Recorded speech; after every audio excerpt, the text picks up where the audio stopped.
Hey, I'm Audrey from Audrey.A.I. Now, if you told me that I was going to be an entrepreneur, I would have just laughed at that idea. I never planned on doing that. But life had other plans for me, and I got to learn the hard way of how to become an entrepreneur, running a business as a woman, and boy, were the lessons hard. So I made a lot of mistakes. I lost a lot of money, a lot of time, and a lot of resources. Yes, the trifecta. And I wanted to quit so many times. So today I'm going to be sharing with you the top biggest lessons that I learned as a woman in business. And the reason why I'm sharing this with you is because I really don't want you to struggle the same way that I struggled. And it took me a long time to really figure this out. So let's shorten the learning curve, shall we? So if you've ever felt like that, you're figuring out things the hard way, right? Then stick around because this video is for you. I'm going to go ahead and share my camera because this is an article that I wrote about the topic, and you can find this on our website, oscale.ai, under AI articles.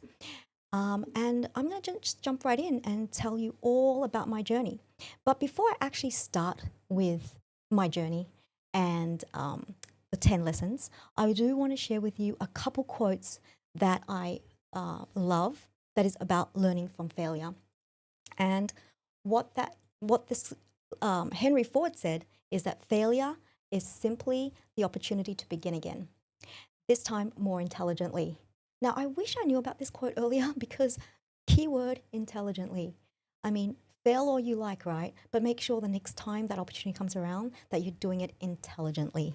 And Winston Churchill said, success is stumbling from failure to failure with no loss of enthusiasm. I think this quote really sums me up perfectly because I was literally stumbling from failure to failure, but I didn't lose my enthusiasm. I think I just didn't know what was around the corner, and that ignorance to some degree saved me.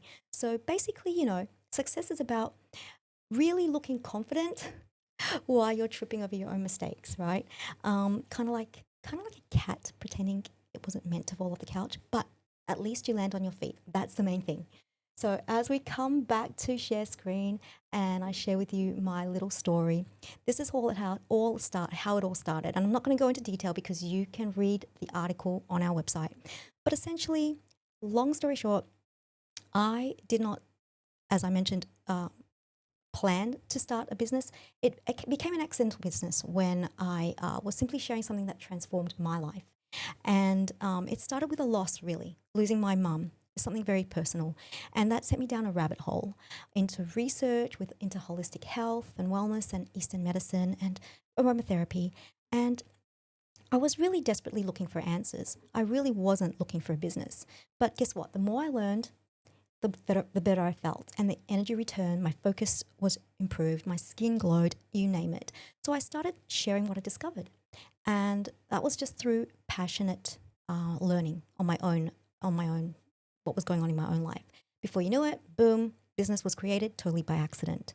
So here's the thing though, being good at something doesn't mean that you know how to run a business. And I found out the hard way. And there's this little picture of me in my parents' little restaurant, and there's my parents, my son, and some of the really perks of being successful at business, traveling, for example. So without further ado, I'm going to jump right into the 10 lessons that I learned so that you don't have to. Now, number one, letting go of self-doubt, right? Letting go of self-doubt, it does get in the way. Like imposter syndrome, hello. Yep, that little voice in your head that says, who do you think you are? I wasted so much time comparing myself to other people who had been in the industry for longer than me. And I was always worried about being judged and how I was going to come across to other people and whether I was going to be credible enough. And, the thing is, right, I was so nervous about filming every video or going live. It just got in the way of everything I did.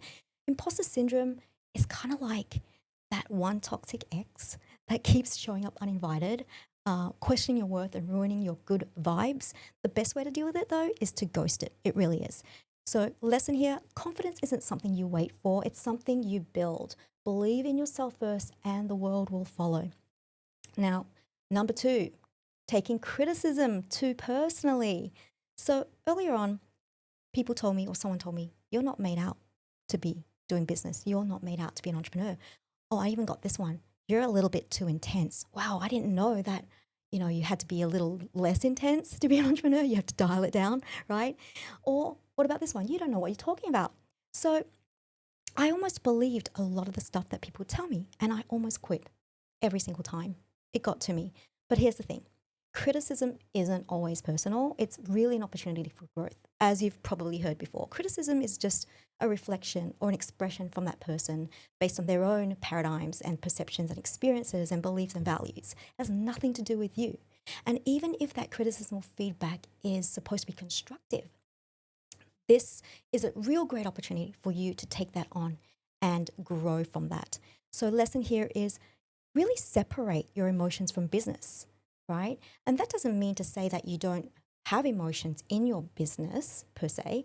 You still need to bring obviously compassion and empathy and be able to relate to people, right, in business. This is not what I'm talking about. What I'm talking about when we're talking about business and being logical minded, because logic and emotions don't blend together very well.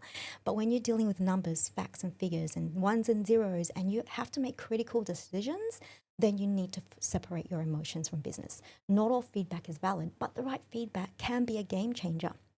Number 3, chasing every shiny object. So, oh boy, this one was bad for me. So I kept thinking, if I just take one more course or learn one more strategy, I'll finally crack the code, right? But instead of doing, I was just collecting information. Like, how many of you, as I come back to the main screen, how many of you have done the same thing I have? You have a shelf full of workbooks, worksheets, manuals, you name it, things that you've picked up with all the courses that you've taken. The self development just becomes shelf development. It's just information. And they always used to say knowledge is power, but really, is it? No, implementation and action of knowledge is power. So think about that one. Um, Pick one. Basically, pick one strategy, commit to it, and give it at least 90 days to see if it'll work before you keep jumping on to the next shiny thing. Now, number 4, ignoring advice from experienced entrepreneurs, right? In the beginning, I thought, you know what, I'm going to figure out this one by myself, on my own. Yep, that was dumb. I wasted so much time when I could have just learned from people who were already successful. So the lesson here is really find mentors who have what you want and learn from them. And, I, for a long time, and I hated to admit this for a very long time, I was basically like a toddler who refused to hold the hand of someone else who had way more world experience than me. When they wanted to hold my hand to cross the street, and I just said, no, I want to do it myself. And so, of course, I tripped and fell on the curb, and it was not graceful at all, right? Number 5, listening, struggling with listening skills. Now, I know many of you are kind of like me and you think you're a good listener, right? Just because you're here doesn't mean you're a good listener.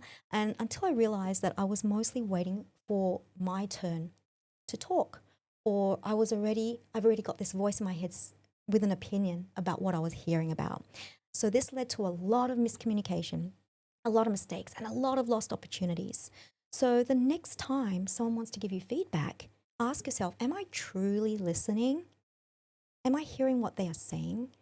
What is that voice that's saying that is in your head when you hear what they are saying? Or are you just waiting to respond every time? Overextending myself and not setting boundaries. How about this one? This one affects most of us. At one point, I was juggling my business, my family, being a mom, right? Household obligations and responsibilities, looking after my father who was ailing, and a million other responsibilities, right? But guess what? I burned out, and I burned out hard. So the lesson here is your time and your energy are limited resources. You have to learn to say no. There is no way you can manage it all. You are just a disservice to your team and to your family if you do not set boundaries for yourself. Number 7, not automating and systemizing sooner. So, this one's a big woozy. I used to manually respond to messages, every message, personally, because I felt personalization is so important. That relationship, that connection is so important. Create content on the fly. And I always wondered why I was drowning. I was struggling. I was busy.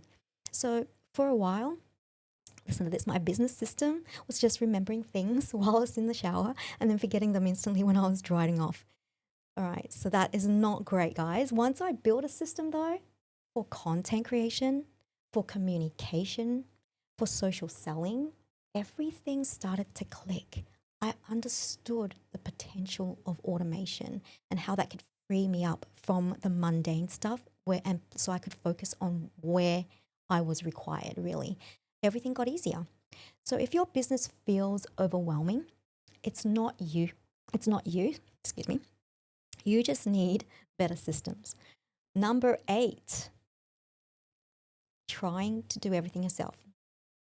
Oh, sorry, trying to do, well, sorry, skipped one. Not preparing for financial ups and downs. So one time I made a lot of money and I had a few sources of income and then I spent it like it was never going to run out.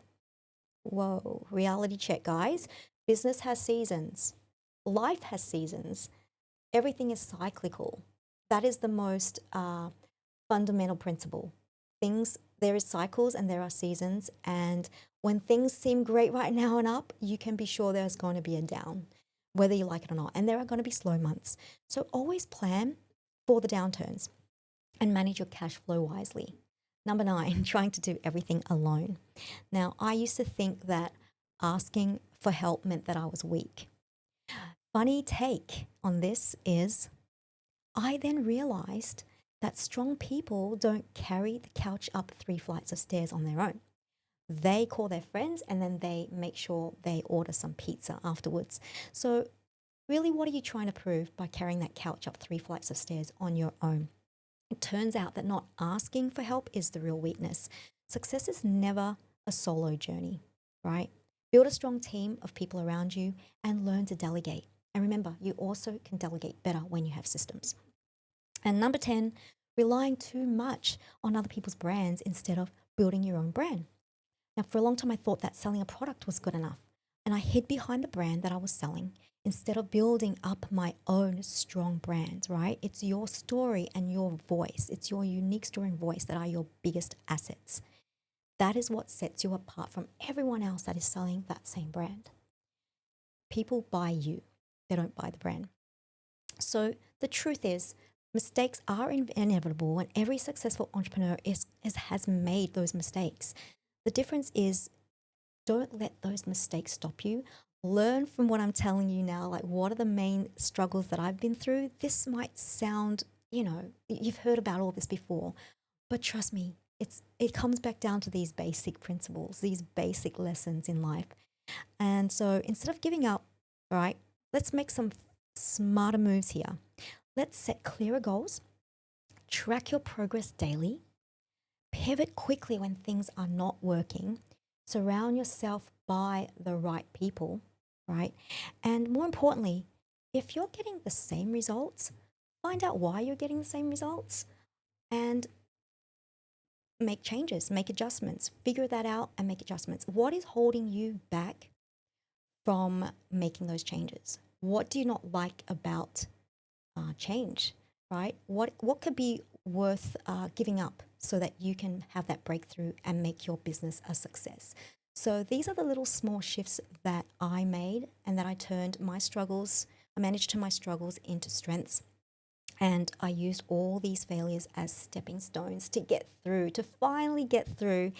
And so my final thoughts is really, make sure that success isn't always about luck. I know I had a lot of luck in my day, but it really is about learning, being willing to learn, being willing to listen, learning to adapt and to adjust, and finally taking massive action. So if you're ready to take massive action and if you're ready to start scaling your business with ease and not struggling anymore, then reach out to us at oscale.ai and I would love to hear from you. But also, more importantly, comment what is the one big lesson that you have learned in business as a woman or otherwise as a man. And I would really love to hear your story. I'll see you in the next video. Bye for now.